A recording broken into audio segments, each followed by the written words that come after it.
Good morning বন্ধুরা, আনসিমামি ব্লগে তোমাদের সবাইকে স্বাগত। বন্ধুরা, তোমরা কেমন আছো? আশা করছি ভালোই আছো, আর আমরাও ভালোই আছি। তো বন্ধুরা, আজকে হলো শুক্রবার, আর এখন ঘড়িতে বাজে সকাল 8:30। তো এখন থেকেই তোমাদের সাথে নিয়ে আমি আমার ব্লগটা স্টার্ট করছি। তো ঘুম থেকে উঠে মাম্মামের খাবারটা বানিয়েছি, তাড়াতাড়ি করে মাম্মামকে তো স্কুলে পাঠাতে হবে। সকালে ঘুম থেকে উঠলে ওই একই টেনশন, মাম্মামকে স্কুলে পাঠাবো। আর মাম্মাম আজকে এত দুষ্টুমি করছিল, বিরক্ত করছিল, মানে কি বলতো, ঘুম থেকে উঠতেই যাচ্ছিল না। আর বলছিল আজকে আমার স্কুল নেই, আজকে আমি যাবো না স্কুল। এত দুষ্টুমি করছিল, আমি ভাবলাম আজকে মনে হয় ও স্কুলে যেতে পারবেই না, ওকে আজকে স্কুলে পাঠাতে পারবোই না।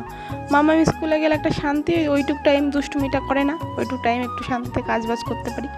আর তাছাড়া স্কুলে গেলে বন্ধুদের সাথে খেলাধুলো, অ্যাক্টিভিটিস, কত কিছু শেখে, জানো মামাম নতুন নতুন কত কিছু শিখছে।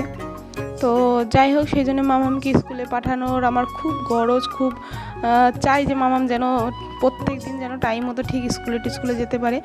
আর স্কুলে প্রত্যেক দিন টাইম মতো গেলে একটা কী বলতো, একটা নিয়মের মধ্যে বাধা থাকে। তো সেই জিনিসটা আমি একদমই মিস করতে চাই না। আর ওর বাবা জানো তো কী বলে, ওর বাবা বলে কি, আমি মামামকে একদম পড়াশোনায় জোর করবো না, ওর ইচ্ছা হলে স্কুলে যাবে, না হলে না যাবে, ইচ্ছা হলে পড়বে, না হলে না পড়বে। তো যাই হোক, মামামকে তো আমি অনেক কষ্ট করে আমি কষ্ট করে ঘুম থেকে উঠাইনি, ওর পটি পেয়েছিল বলে ও ইচ্ছা করেই একা একাই ঘুম থেকে উঠে গেছে। তো যাই হোক, মামাম পটি করলো, আর আমি বিছানা ততক্ষণে উঠালাম, জামা কাপড়টা ভেজালাম। এদিকে মামামের খাবার এনেছি, আর এদিকে দেখো মাম্মাম খাবে না বলে দেখো, এই দেখো মাম্মাম এই যে লুকিয়ে রয়েছে। মামামকে ব্রাশ করিয়ে দিয়েছিলাম, আর মাম্মামের সাথে সাথে আমিও একবারেই ব্রাশ করে নিয়েছি। আর আজকে মামাম ওটস খাওয়া নিয়ে প্রচুর বায়না করছিল, প্রচুর, ও খেতে একদমই চাইছিল না। প্রত্যেক দিন আর কি কারো ওটস খেতে ভালো লাগে? আর তাছাড়া ঘুম থেকে উঠে ব্রাশটা করে কারোর খেতে ইচ্ছা করে বলো? কিন্তু কি করব, খেতে তো হবেই, না খাইয়ে তো আর স্কুলে পাঠাতে পারি না। তো যাই হোক, মামামকে রেডি করে এই দেখো বাইরে গেলাম জুতো পরাবো বলে। আর এই যে তো প্রথমেই বাইরে গেলাম, দরজাটা এই যে প্রথম ওপেনিং করলাম। ঘরের মধ্যে থাকলে না, এই সামনের দরজাটার খোলা হয় নাই, মামামকে রেডি করা। তো দেখলাম বাইরে দুধের প্যাকেট দিয়েছে, পাশের ঘর থেকে দুধ নিয়ে, আগে তো ঘরে গিয়ে দুধ নিয়ে আসতাম। আর এখন কি করে বলো তো, প্রত্যেক দিন দুধের প্যাকেটটা না বাইরে দিয়ে যায়, আর আমি নিয়ে নিই। তো যাই হোক, এইদিকে দেখো মামামকে জুতো দুটো পরাচ্ছি, জুতো দুটো পরিয়ে ভেবেছি টাইম তো হয়ে গেল মামামের।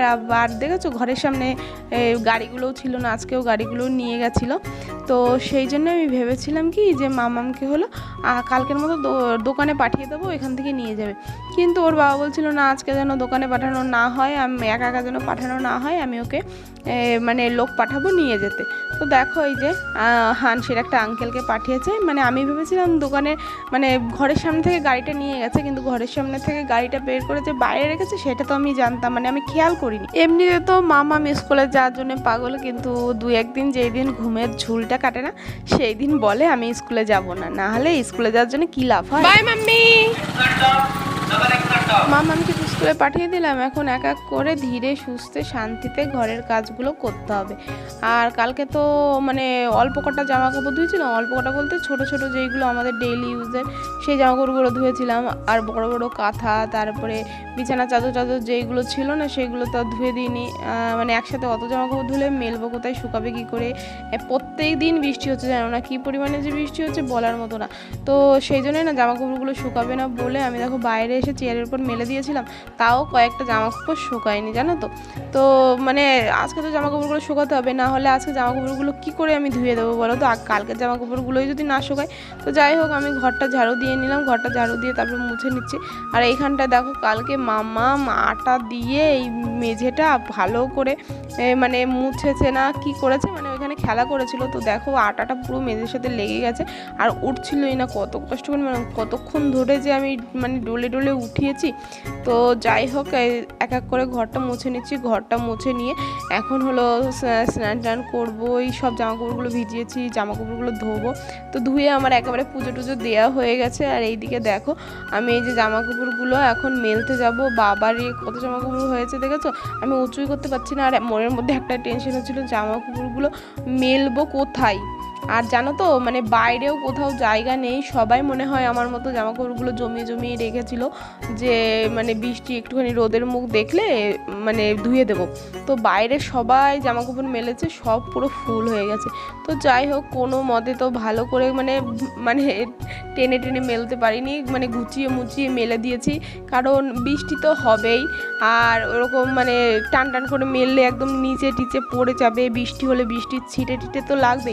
সেই জন্যে যেমন পেরেছি তেমন। আর উপরে ওইখান থেকে দেয়াল দিয়ে জল বেয়ে বেয়ে পড়ে, আমার যদি জামাকাপড়ের জলটা পড়ে না তাহলে হলো আবার জামাকাপড়টা ধোয়া জামাকাপড় আবার ধুতে হবে। তো যাই হোক অত বড় বড় কাঁথা আজকে ধুতে খুবই কষ্ট হয়ে গেছিলো। আর এইদিকে দেখো আমি দুটো ঢপ নিয়ে চলে এসেছি মঞ্জিলা ওয়াটারটা ভরবো বলে। তো আগে কি হতো বলতো, মামাম তো ওই যে জলের ঢপটা কিনেছিলাম বালতিতে টালতিতে অনেক জল রেখেছি আগেও, তো মামাম ওই জলের মধ্যে জুতো নোংরা খেলনা দিয়ে দিত, তারপরে জলটা খুব ঘাটতো, মানে ঠান্ডা ঠান্ডা লেগে যেত। এই জন্য মঞ্জিলা ওয়াটার ভরা বাদ দিয়ে দিয়েছিলাম। কিন্তু জানো তো ওই খাওয়ার জল দিয়ে রান্না করতাম, আর খাওয়ার জল দিয়ে এমনি যদি তরকারি টরকারি রান্না করে অতটা জল লাগে না। কিন্তু আমার বর না বেসিনের জল দিয়ে ভাত বসাতে দেয় না, ওনার হলো ওই কেনা জল দিয়েই ভাত বসাতে হবে। সেই জন্য না অনেক খরচা পড়ে যায়। মানে কি বলতো, খরচার থেকে বড় কথা হলো ওই জলটা আনানোই সমস্যা। মানে প্রতিদিন দু ঢপ করে জল লাগে খাওয়া দিয়ে রান্না দিয়ে। তো সেই জন্যে না মানে কষ্ট হয়ে যায়। যে ছেলেটা আমাদের দোকানের যেই ছেলেটা এনে দেয় ওর খুব কষ্ট হয়ে যায়। সেই জন্যেই দিদাই ওর বাবাকে বলে বলে দুটো এক্সট্রা ঢপ আনিয়ে এখন ওই ঢপ দুটোই মঞ্জিলা ওয়াটারটা ভরে রাখছি। সত্যি এই কথাটা আমার মাথায় আসেনি যে যদি জলের ঢপ নিয়ে আসি তাহলে তো মাম্মা আমার মানে জলটা নোংরা করতে পারবে না সেরকম করে। যাই হোক এইদিকে দেখো আমি বেরোচ্ছি বাজার করতে। বড় আমাকে বললো কাকিদের দোকানে নাকি ফ্রেশ সবজি ঢুকেছে, তুমি গিয়ে বাজারটা করে নিয়ে আসো। আর আমার শুনে যে রাগ হচ্ছিল না যে এতদিন তুমি আমাকে বাজার করতে দাওনি কেন, তাহলে এখন আমাকে বাজার করতে যেতে বলছো। মানে অনেক দিন ধরেই তো তোমরা জানো আমার বর আমাকে বাজার করতে যেতে দেয় না। আমি বলি আমি বাজার করে নিয়ে আসবো, তবুও যেতে দেয় না, বলে কি আমি বাজার করবো, আমি থাকতে তুমি আর বাজার করবে না। আর আজকে নিজে মুখে বলছে যে তুমি বাজার করে নিয়ে আসো। মানে রাগটা কেন হচ্ছে জানো তো, কারণ আমার বর বাজার করলে বেশিরভাগই ওই যখন যা লাগবে তখন তাই আনে, খুবই ভুল ভবিষ্যৎ বেশি করে নিয়ে আসে। ধরো এমন একটা উদাহরণ দিচ্ছি, ধরো পেঁয়াজ মানে আলু আনতে গেছে, আমি ওর সাথে বললাম পেঁয়াজও নিয়ে আসো, কিন্তু এখন পেঁয়াজ লাগবে না সেজন্য পেঁয়াজ আনতেও পারবে না। আর আলু আনবে তো একবার কি দুবার হবে, তার বেশি আর হবে না। ওই বারবার করে এইটা আনো সেইটা আনো, এই আনো সেই আনো, এত বারবার করে বলতে না আমার যে কি বিরক্তি লাগে। মানে নিজে বাজার করা অভ্যাস তো। আর তাছাড়া কি বলো তো, এমনও কিছু দিন গেছে যে যেদিনে যা এনেছে বাজার এনেছে যা রান্না করেছি কেউ ভাগে পেয়েছে কেউ কম পেয়েছে, তো এরকম করে দিন গেছে। আর তাছাড়া আমার আরও বেশি খারাপ লাগছিল যে দিদা রয়েছে, জানো তো দিদা তো ডাল খেত না, যেদিন ডাল রান্না হতো সেদিন তো শুধুই ডাল রান্না। তো আর বলতাম না তোমাদের যে আমি টেনশনে পড়ে যেতাম আর দিদাও টেনশনে পড়ে যেত যে কী দেখাবে, অনেক মানে কষ্ট মষ্ট করে চালানো হয়েছে। তো সেই সময় যদি আমার বর আমাকে বাজার করতে বলতো, আমি তো সপ্তাহের বাজার করে নিয়ে আসতাম, তাহলে তো আর এত ঝামেলা হতো না। আর বরকেও দই দিয়ে কোনো লাভ নেই, তখন দিদা ছিল আর একটা কাজের লোক ছিল মানে যে চলে গেছে বাড়িতে। তো তখন বর ভাবতো কি এরা তো রয়েছে, আমি টুক করে বাজারটা করে নিয়ে আসতে পারবো, সেই জন্যেই আর বর আর মানে আমাকে দিয়ে বাজার করতে দিত না। তো যাই হোক আমার তো বাজার করা কমপ্লিট হয়ে গেছে, ব্যাগ পুরো ভরে গেছে। আর দেখো 650 টাকার বাজার হয়েছে, কত বাজার করেছি।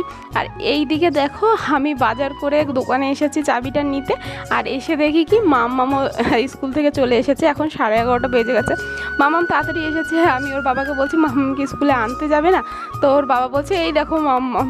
যাই হোক বাড়িতে এসে আমার এত যে কষ্ট হয়ে যাচ্ছিল, মানে আজকে প্রচুর কষ্ট হয়েছে, জামা কাপড় ধোয়া মানে ঘরের কাজ করতে করতে করতে করতে একটার পর একটা, তারপরে জল ভরা বাজারে যাওয়া, এই করতে করতে এত কষ্ট হয়ে গেছে না। সকাল থেকে কিচ্ছু খাওয়া হয়নি, আমার খুব খিদেও পেয়েছিল, আর এতটা মানে মানে মানে টায়ার্ড লাগছিল কি যে বলবো তোমাদের। আমার মনে ছিল না যে আমি একটু কিছু রান্না করি। তো যাই হোক মানে অন্যদিন বাজার থাকে না বলে কী রান্না করবো ভাবি, আর আজকে বাজার রয়েছে আর এত কষ্ট হয়ে গেছে না, রান্না করতেই খুব কষ্ট হয়ে যাচ্ছে। তো দেখলাম বর কলা এনে রেখেছে, তো একটা কলা খেয়ে নিলাম। আর এইদিকে মামা আজকে দেখো একা একা জামা কাপড় খুলছে, আমি জামা কাপড় খুলতে চেয়েছিলাম, খুলে দিতে চেয়েছিলাম, তো ও আমাকে খুলতে দিল না। ও এখন একাই এক্সপার্ট, ও একাই জামা খুলবে। মামামকে একটু কলা খাচ্ছিলাম, তো মামাম তো কলাটা খেলো না, মামামকে তো ওটস খাইয়ে ফাটিয়েছি, তারপরে টিফিনে আবার মাখানি দিয়ে দিয়েছিলাম। তো যাই হোক লাস্টের বোতামটা তো মামাম খুলতে পারছিল না, তো সেই জন্যে আমি মামামকে খুলে দিলাম। আর তাড়াতাড়ি করে কি রান্না করব, ভাত বসিয়েছিলাম, ভাত হয়ে গেছে, আর একটুখানি বেগুন ভাজা, আর বর কটা মাছ এনেছিল, মাছের ঝোল টোল আর রান্না করতে ইচ্ছে করছিল না, যে শর্টকাটে বেগুন ভাজা আর মাছ ভাজা দিয়ে খাওয়া হয়ে যাবে, আর লোক তো বেশি নেই, এই 2-3-4 জন মানুষ। আর এইদিকে দেখো মামাম কি দুষ্টুমি শুরু করেছে। মামামকে স্নান টান করিয়ে ফ্রেশ করিয়ে জামা কাপড়টা পরিয়ে দিয়েছি। ঘরে কেক ছিল, ও কেক দেখে সেই খাবেই খাবে, কি যে করছিল দুষ্টুমি। কেক একটুখানি কেটে দিয়েছি, ওর একটুখানি কেটে দিলে হবে না, তোমরা তো জানোই ও যা খাবে একবারে পুরোটা খেয়েই ছাড়বে। ওই একটুখানি এখন খাবো একটুখানি পরে খাবো সেইটা করবে না। তো আমি ওকে একটুখানি কোনো মতে বুঝিয়ে সুঝিয়ে একটুখানি কেক দিয়েছিলাম, কিন্তু ও তাতে হবে না, ও পুরোটা কেক খাবে। তারপরে দেখো সেই কেকটুকু তো কোনো মতে খেলো, খেয়ে এখন আমার কাছে হাত জোর করে প্লিজ প্লিজ বলছিল যে আমাকে আরেকটু কেক দাও, পুরোটা কেক দাও। তো যাই হোক, ও এখন প্যাকেট ধরে খাবে, সেই জন্য আমি ভাবলাম বেশিরভাগ কেকটুকু আমি বাটিতে করে রেখে দিই, ওকে প্যাকেট ধরেই দিই মানে এক টুকরো কেক। কিন্তু ও যেই এক টুকরো কেক দেখেছে আর পুরো বেশিরভাগ কেকটা যে ও বাটিতে করে ফ্রিজে রেখে দিতে দেখেছে, ও এখন প্যাকেট নেবে না, এখন বাটি নেবে। কি অবস্থা বলো তো, মামামের সাথে চালাকি করে পারা যাবে না। মামাম ভেবেছিলাম যে প্যাকেট ধরে খাবে, কিন্তু এখন যেই রেখেছে বেশি কেকটা ফ্রিজের মধ্যে, এখন সেই ফ্রিজ নিয়ে টানাটানি। তারপরে লাস্টে কত কষ্ট করে মানে মামামকে আর বুঝিয়ে পারলাম না, এইদিকে রান্না করছি এইদিকে আবার মামামের দুষ্টুমি কান্না কাটি, কি যে করবো বুঝতে পারছি না। তারপর লাস্টে তো বাধ্য হয়ে মানে পুরো কেকটা দিতে বাধ্য হলাম। আর এখন ভাবছি যে পুরো কেকটা যদি খায় মাম্মাম, তারপরে এতটা কেক খেলে আবার পেট গড়বড় হয় নাকি, ভাত খাবে না, এই সেই কত কিছু ভাবছিলাম। তার জন্য ভাবলাম মামামের থেকে আমি একটুখানি খেয়ে নিই, তাহলে তো একটুখানি মামামের মানে কম খেতে পারবে। কিন্তু দেখো মামাম আমাকে দিচ্ছিলই না। তো তারপরে তো আমরা দুপুরের খাওয়া দাওয়া করে এখন 2-2:30 নাগাদ দেখো বেরিয়ে পড়েছি। অটোতে করে কোথায় যাচ্ছি বলো তো, আমার শরীরটা না খুবই খারাপ, তো আমি সেই জন্য ডাক্তারের কাছে যাচ্ছি চেক আপ করতে। তো মামামকে বলছি, মামা আমরা কোথায় যাচ্ছি? মামাম বলছিল তুমি কোথায় যাচ্ছ? আমি তো ঘুরু ঘুরু করতে যাচ্ছি, আমি অনেক দূরে যাব ঘুরু ঘুরু করতে, এই সেই কত কথা জানো না মামামের। তো যাই হোক, এইদিকে তো ডাক্তারের কাছে চলে এসেছি, ডাক্তারের অ্যাপয়েন্টমেন্ট নিয়ে বসে রয়েছি। আর এমন একটা সময় গেছি না, মানে ডাক্তার প্রায় চলে যাবে এরকম টাইমে, মানে আমি লাস্ট পেশেন্ট ছিলাম, একটা লাস্ট পেশেন্ট গিয়েছিল। তো তারপরে আমি এসেই লাস্ট নাম লিখেছি, আর তাড়াহুড়ো করে মানে আমাদের না মানে ওয়েট করতে হয়নি, এই জিনিসটা ভালো হয়েছে। কিন্তু একটা খারাপও হতে পারতো, যে যদি ডাক্তার চলে যেত তাহলে কি হতো বলো তো। তো যাই হোক, এইদিকে দেখো এই যে বাড়িতে এসে ঘুমিয়েছিলাম, মানে বাড়িতে আসার পর থেকেই না এত পরিমাণে বৃষ্টি শুরু হয়েছে জানো না। দেখো পুরো একদম ঝড়ের মতো বৃষ্টি হচ্ছে, আর চারিদিকে পুরো কুয়াশার মতো অন্ধকার হয়ে রয়েছে। আর এখন দেখো সন্ধ্যাবেলায় সন্ধ্যা দেব, আর মামাম দেখো আমি ক্যামেরা সেট করতে করতে মামাম দেখো গীতা নিয়ে গীতা পড়তে বসে গেছে। তো বন্ধুরা, আজকের ব্লগটা আমি এইখানে শেষ করছি। আশা করছি আজকের ব্লগটাও তোমাদের অন্য দিনের মতো ভালোই লেগেছে। তোমাদের সাথে দেখা হবে আর নেক্সট ব্লগে। আজকের মতো টাটা, বাই বাই, ভালো থেকো, সুস্থ থেকো, সাবধানে থেকো, আর সব সময় নিজের খেয়াল রেখো।